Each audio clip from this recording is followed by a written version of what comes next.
સામખિયાળીની champion cricket એકેડેમીની સિદ્ધિ।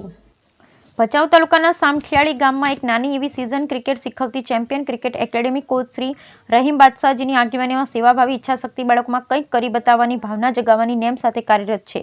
આ જ ઉત્સાહનો પરચો આપતા એકેડેમીના ખેલાડીઓ જે ફક્ત 7 મહિનાની તાલીમ મેળવેલ છે તેઓએ ગાંધીધામ શહેરમાં નામાંકિત ક્રિકેટ એકેડેમી એમ બિલાલા એકેડેમી સામે સિરીઝ વિજય મેળવી લોકોને આશ્ચર્યમાં મૂકી દીધા છે। વિગતવાર જાણીએ તો સામખિયાળીની ચેમ્પિયન ક્રિકેટ એકેડેમી અને ગાંધીધામના એમ બિલાલા ક્રિકેટ એકેડેમી વચ્ચે 3 T20 મેચોની સિરીઝ રમાઈ હતી, જેમાં પ્રથમ 2 મેચોનું આયોજન ગત રવિવાર તારીખ 9 ફેબ્રુઆરીના રોજ સામખિયાળીમાં ચેમ્પિયન કિડ્સ સ્કૂલ ખાતે થયેલું। પહેલી મેચ ચેમ્પિયન એકેડેમી તેમજ દ્વિતીય મેચ એમ બિલાલા એકેડેમીએ વિજય બની પોતાના કબજામાં કરી ક્રિકેટ પ્રેમીઓને રોમાંચકતામાં વધારો કર્યો। છેલ્લી અને સિરીઝ હાર જીતનો નિર્ણય આપનારી મેચ ગત રવિવાર તારીખ 15 ફેબ્રુઆરીના રોજ ગાંધીધામમાં એમ બિલાલા એકેડેમી ખાતે યોજાયેલ, જેમાં ચેમ્પિયન ક્રિકેટ એકેડેમી ટીમ દ્વારા ઉત્કૃષ્ટ પ્રદર્શન કરી મેચને એકતરફી બનાવી જ્વલંત વિજય મેળવતાની સાથે સિરીઝ પર પણ કબજો મેળવ્યો। કોચ શ્રી રહીમ બાદશાહ સર્વે ખેલાડીઓ સામખિયાળી ગામની ખ્યાતિમાં વધારો કરવામાં પોતાનું અમૂલ્ય યોગદાન આપ્યું।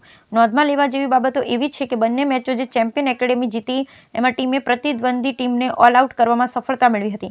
શ્રેષ્ઠ બેટ્સમેનનો એવોર્ડ પોતાના ઉત્કૃષ્ટ પ્રદર્શન દ્વારા ચેમ્પિયન એકેડેમીના ખેલાડી પ્રિયાંશ રાજુભાઈ ચૌહાણે મેળવ્યો હતો, જ્યારે શ્રેષ્ઠ બોલરનો એવોર્ડ પણ ચેમ્પિયન એકેડેમીના ખેલાડી હિતેશ માયારામ સુબડેએ મેળવ્યો। સામખિયાળી જેવા નાના ગામના બાળકોના પણ ઉત્કૃષ્ટ કક્ષાની તાલીમ કે જેમાં 7 મહિનાની ટૂંકી તાલીમ દ્વારા 5 વર્ષોથી તાલીમ લઈ રહેલા ખેલાડીઓને માત આપી શકે એવા ક્ષમતાવાન બને એવા તાલીમ કોચ શ્રી રહીમ બાદશાહ અને સંસ્થા દ્વારા નિસ્વાર્થ ભાવે નજીવી ફીસમાં આપવામાં આવેલ છે। નિશાદર Alpa Jayant Chavda, champion kids school, bureau report Jayram Solanki.